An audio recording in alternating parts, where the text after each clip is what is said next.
एक British officer police uniform में motorcycle पे आता है। भगत सिंह की आंखों में एक पल के लिए आग चमकने लगी।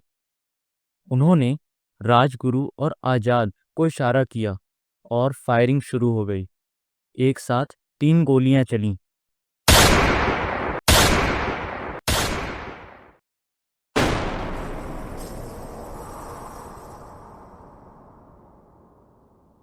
उन्नीस सौ 28 हिंदुस्तान अंगारों पर चल रहा था। अंग्रेजों का जुल्म अपने चरम पर था। ऊपर से एक और नया तमाचा, साइमन कमीशन। एक ऐसा कमीशन जिसे हिंदुस्तानियों के लिए नए कानून बनाने की जिम्मेदारी दी गई थी। पर ताज्जुब की बात यह थी कि इस कमीशन में एक भी हिंदुस्तानी नहीं था। बस अंग्रेजी सूट बूट पहने फिरंगी थे। ये वो वक्त था जब देश की धड़कन बन चुके थे लाला लाजपत राय, पंजाब केसरी। 30 अक्टूबर 1928 लाहौर रेलवे स्टेशन पर साइमन गो बैक के नारे आसमान छू रहे थे। लाला जी ने उस आंदोलन की कमान संभाली थी। उनकी आंखों में एक जुनून था। उन्होंने कहा, मैं चाहता हूं कि अंग्रेज ये बात अच्छे से समझ जाएं कि हिंदुस्तान जाग चुका है। उस दिन सुपरिंटेंडेंट जेम्स ए स्कॉट के हुक्म पर बिना किसी दया के लाठी चार्ज हुआ और निशाना बनाए गए लाला लाजपत राय, पंजाब के शेर। एक के बाद एक लाठी लाला जी के सीने पे पड़ी। खून बह रहा था, लेकिन आंखें अब भी आज़ादी का सपना देख रही थीं। 18 दिन के इलाज के बाद भी उनकी जान ना बच सकी। उन्होंने अपने आखिरी वक्त में कहा, मैं मर जाऊंगा, पर मेरी मौत अंग्रेज सरकार की तबाही बनेगी। और फिर लाला जी देश के लिए शहीद हो गए। लाला जी की मौत की खबर जब भगत सिंह तक पहुंची तो उनके दिल में आग सी लग गई और उनके अंदर बदले की चाह जाग गई। उस रात भगत सिंह ने अपने कमरे के कोने में बैठे बैठे लाला जी का फोटो देखा। आंखों से आंसू बह रहे थे, पर उनमें शोक नहीं, जुनून था। वो बोले, अगर हम आज चुप रहे तो कल हम भी मारे जाएंगे बिना लड़े। लाला जी की मौत का बदला लेने के लिए भगत सिंह और उनकी team HSRA, Hindustan socialist Republican association, ने फैसला कर लिया था, सुपरिंटेंडेंट जेम्स ए स्कॉट को मारना है। लेकिन ये कोई गुस्से में लिया गया फैसला नहीं था। ये एक सोची समझी योजना थी। हर कदम, हर पल, हर सांस सोच समझ कर काम करना था।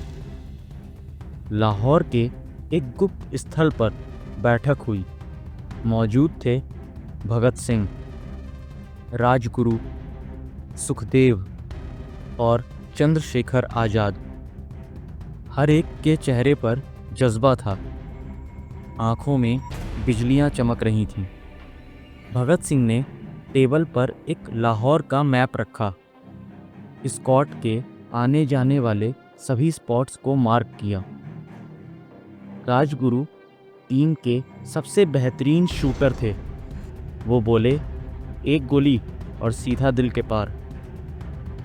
सुखदेव ने चोरी छुपे 1 हफ्ते तक स्कॉट के रूटीन पर नज़र रखी। भगत सिंह बोले, स्कॉट रोज़ दोपहर में अपने दफ्तर से सिविल लाइंस जाता है। उसका रास्ता फिक्स है। हम उसी मोड़ पर उसका इंतज़ार करेंगे। आज़ाद ने एस्केप प्लान रेडी किया। मारना आसान है पर बच निकलना मुश्किल, पर वो मैं देख लूँगा। पूरा लाहौर में अपने लोग फैले हैं। उस रात भगत सिंह ने अपनी डायरी में लिखा, कल अगर मौत आई तो उसे गले लगा लूँगा, पर डर के जीने से तो बेहतर है लड़ते हुए मरना।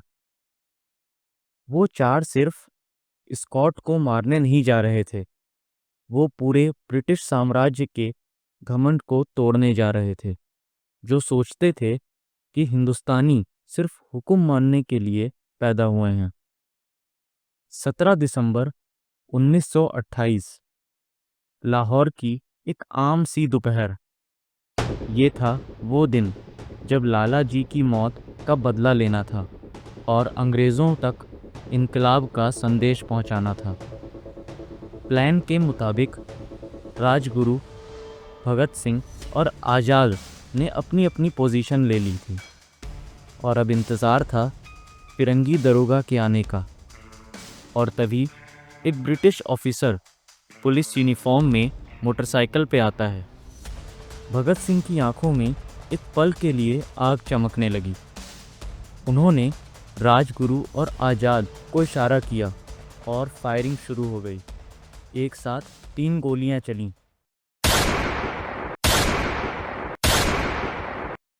स्कॉट जमीन पर पड़ा था और मिशन कामयाब हो चुका था। सभी HSRA मेंबर्स ने लाहौर छोड़ दिया और कुछ टाइम के लिए अंडर कवर हो गए। अगले दिन अखबार में खबर छपती है, Saunders shot dead near Civil Lines. Bhagat Singh बोले, हमने गलत आदमी को मार दिया। शायद स्कॉट की ड्यूटी उसी दिन चेंज हुई थी, लेकिन संदेश सही गया था। ये गोली एक आदमी को नहीं, अंग्रेजों के आतंक को लगी थी। गलती सिर्फ नाम की हुई थी, सही पैगाम पूरे ब्रिटिश राज तक पहुंचा था।